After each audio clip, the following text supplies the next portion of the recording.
Letters from a Stoic by Seneca. Letter 78. On the healing power of the mind. That you are frequently troubled by the snuffling of catarrh and by short attacks of fever which follow after long and chronic catarrhal seizures, I am sorry to hear, particularly because I have experienced this sort of illness myself and scorned it in its early stages. For when I was still young, I could put up with hardships and show a bold front to illness. But I finally succumbed and arrived at such a state that I could do nothing but snuffle, reduced as I was to the extremity of thinness. I often entertained the impulse of ending my life then and there, but the thought of my kind old father kept me back. For I reflected not how bravely I had the power to die, but how little power he had to bear bravely the loss of me. And so I commanded myself to live, for sometimes it is an act of bravery even to live. Now I shall tell you what consoled me during those days, stating at the outset that these very aids to my peace of mind were as efficacious as medicine. Honorable consolation results in a cure, and whatever has uplifted the soul helps the body also. My studies were my salvation. I place it to the credit of philosophy that I recovered and regained my strength. I owe my life to philosophy, and that is the least of my obligations. My friends, too, helped me greatly toward good health. I used to be comforted by their cheering words, by the hours they spent at my bedside, and by their conversation. Nothing, my excellent Lucilius, refreshes and aids a sick man so much as the affection of his friends. Nothing so steals away the expectation and the fear of death. In fact, I could not believe that if they survived me, I should be dying at all. Yes, I repeat, it seemed to me that I should continue to live, not with them, but through them. I imagined myself not to be yielding up my soul, but to be making it over to them. All these things gave me the inclination to succor myself and to endure any torture. Besides, it is a most miserable state to have lost one's zest for dying and to have no zest in living. These, then, are the remedies to which you should have recourse. The physician will prescribe your walks and your exercise. He will warn you not to become addicted to idleness, as is the tendency of the inactive invalid. He will order you to read in a louder voice and to exercise your lungs, the passages and cavity of which are affected, or to sail and shake up your bowels by a little mild motion. He will recommend the proper food and the suitable time for aiding your strength with wine or refraining from it in order to keep your cough from being irritated and hacking. But as for me, my counsel to you is this, and it is a cure not merely of this disease of yours, but of your whole life: despise death. There is no sorrow in the world when we have escaped from the fear of death. There are these three serious elements in every disease: fear of death, bodily pain, and interruption of pleasures. Concerning death, enough has been said, and I shall add only a word. This fear is not a fear of disease, but a fear of nature. The disease has often postponed death, and a vision of dying has been many a man's salvation. You will die, not because you are ill, but because you are alive. Even when you have been cured, the same end awaits you. When you have recovered, it will be not death, but ill health that you have escaped. Let us now return to the consideration of the characteristic disadvantage of disease. It is accompanied by great suffering. The suffering, however, is rendered endurable by interruptions, for the strain of extreme pain must come to an end. No man can suffer both severely and for a long time. Nature, who loves us most tenderly, has so constituted us as to make pain either endurable or short. The severest pains have their seat in the most slender parts of our body. Nerves, joints, and any other of the narrow passages hurt most cruelly when they have developed trouble within their contracted spaces. But these parts soon become numb, and by reason of the pain itself lose the sensation of pain, whether because the life force, when checked in its natural course and changed for the worse, loses the peculiar power through which it thrives and through which it warns us, or because the diseased humours of the body, when they cease to have a place into which they may flow, are thrown back upon themselves and deprive of sensation the parts where they have caused congestion. So gout, both in the feet and in the hands, and all pain in the vertebrae and in the nerves, have their intervals of rest at the times when they had dulled the parts which they before had tortured. The first twinges in all such cases are what cause the distress, and their onset is checked by lapse of time so that there is an end of pain when numbness has set in. Pain in the teeth, eyes, and ears is most acute for the very reason that it begins among the narrow spaces of the body, no less acute indeed than in the head itself. But if it is more violent than usual, it turns to delirium and stupor. This is, accordingly, a consolation for excessive pain, that you cannot help ceasing to feel it if you feel it to excess. The reason, however, why the inexperienced are impatient when their bodies suffer is that they have not accustomed themselves to be contented in spirit. They have been closely associated with the body. Therefore, a high-minded and sensible man divorces soul from body and dwells much with the better or divine part, and only as far as he must with this complaining and frail portion. But it is a hardship, men say, to do without our customary pleasures, to fast, to feel thirst and hunger. These are indeed serious when one first abstains from them.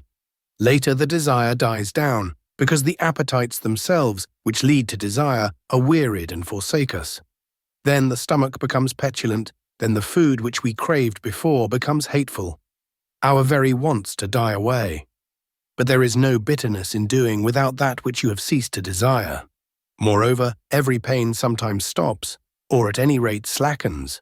Moreover, one may take precautions against its return, and when it threatens, may check it by means of remedies. Every variety of pain has its premonitory symptoms. This is true, at any rate, of pain that is habitual and recurrent. One can endure the suffering which disease entails if one has come to regard its results with scorn. But do not of your own accord make your troubles heavier to bear and burden yourself with complaining. Pain is slight if opinion has added nothing to it, but if, on the other hand, you begin to encourage yourself and say, "It is nothing, a trifling matter at most," keep a stout heart and it will soon cease. Then in thinking it slight, you will make it slight. Everything depends on opinion. Ambition, luxury, greed hark back to opinion. It is according to opinion that we suffer. A man is as wretched as he has convinced himself that he is. I hold that we should do away with complaints about past sufferings and with all language like this. None has ever been worse off than I. What sufferings, what evils have I endured? No one has thought that I shall recover. How often have my family bewailed me, and the physicians gave me over? Men who are placed on the rack are not torn asunder with such agony. However, even if all this is true, it is over and gone. What benefit is there in reviewing past sufferings and in being unhappy just because once you were unhappy? Besides, everyone adds much to his own ills and tells lies to himself. And that which was bitter to bear is pleasant to have borne. It is natural to rejoice at the ending of one's ills. Two elements must therefore be rooted out once for all: the fear of future suffering and the recollection of past suffering, since the latter no longer concerns me, and the former concerns me not yet. But when set in the very midst of troubles, one should say, "Perchance some day the memory of this sorrow will even bring delight." Let such a man fight against them with all his might. If he once gives way, he will be vanquished, but if he strives against his sufferings, he will conquer. As it is, however, what most men do is to drag down upon their own heads a falling ruin, which they ought to try to support. If you begin to withdraw your support from that which thrusts toward you and totters and is ready to plunge, it will follow you and lean more heavily upon you. But if you hold your ground and make up your mind to push against it, it will be forced back. What blows do athletes receive on their faces and all over their bodies? Nevertheless, through their desire for fame, they endure every torture, and they undergo these things not only because they are fighting, but to be able to fight. Their very training means torture. So let us also win the way to victory in all our struggles. For the reward is not a garland or a palm or a trumpeter who calls for silence at the proclamation of our names, but rather virtue, steadfastness of soul, and a peace that is won for all time, if fortune has once been utterly vanquished in any combat. You say, "I feel severe pain." What then? Are you relieved from feeling it if you endure it like a woman?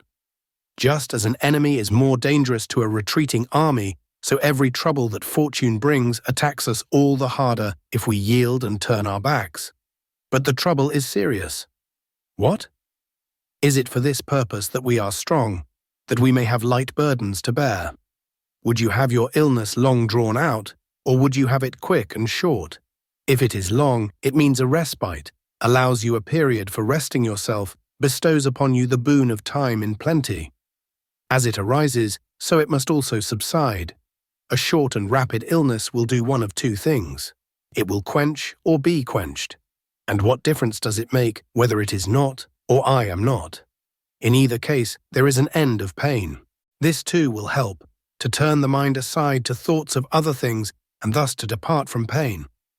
Call to mind what honorable or brave deeds you have done. Consider the good side of your own life. Run over in your memory those things which you have particularly admired.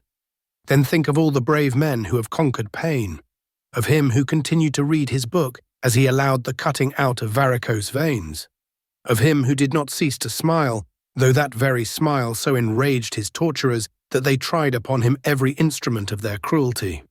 If pain can be conquered by a smile, will it not be conquered by reason?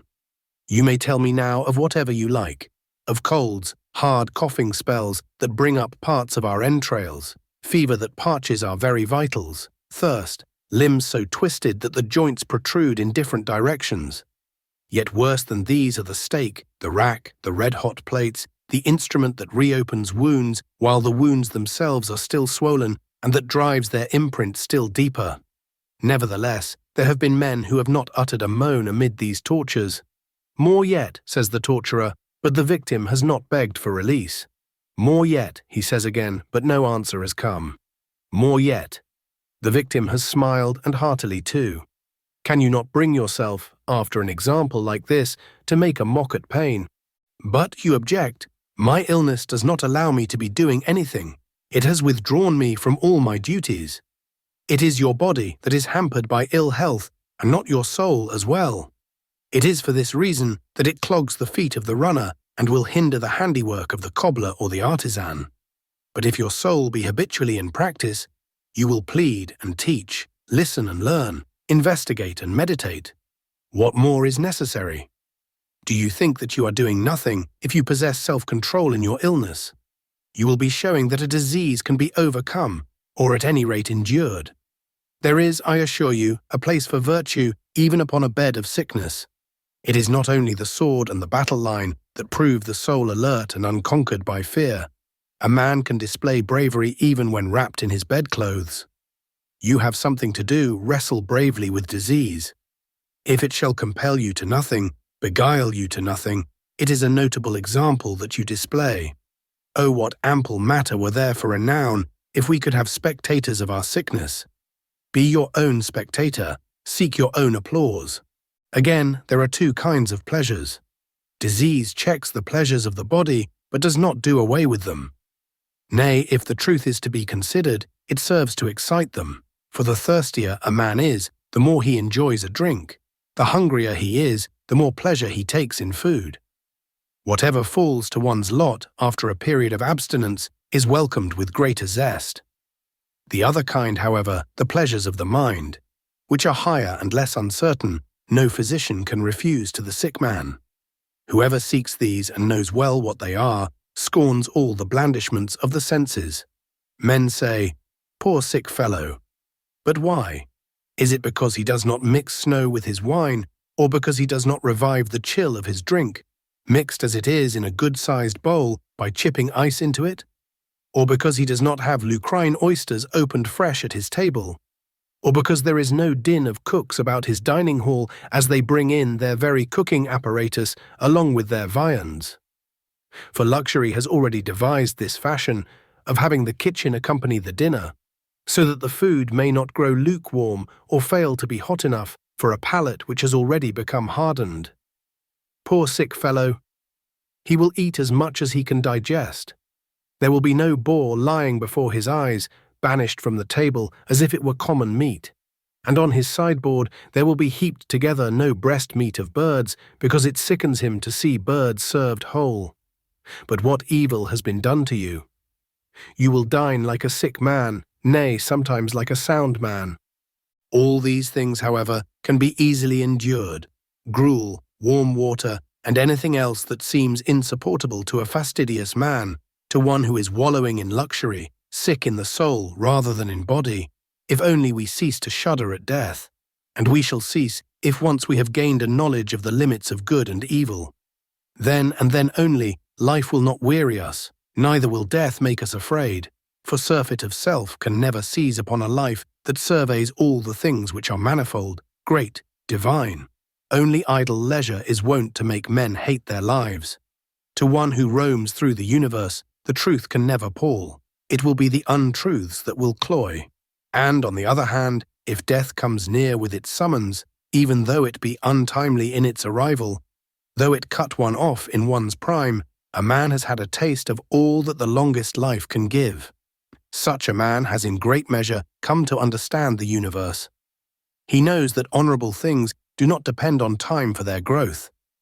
But any life must seem short to those who measure its length by pleasures that are empty, and, for that reason, unbounded. Refresh yourself with such thoughts as these, and meanwhile reserve some hours for our letters. There will come a time when we shall be united again and brought together. However short this time may be, we shall make it long by knowing how to employ it. For, as Posidonius says, a single day among the learned lasts longer than the longest life of the ignorant. Meanwhile, hold fast to this thought, and grip it closes. Yield not to adversity, trust not to prosperity. Keep before your eyes the full scope of fortune's power, as if she would surely do whatever is in her power to do. That which has been long expected comes more gently. Farewell.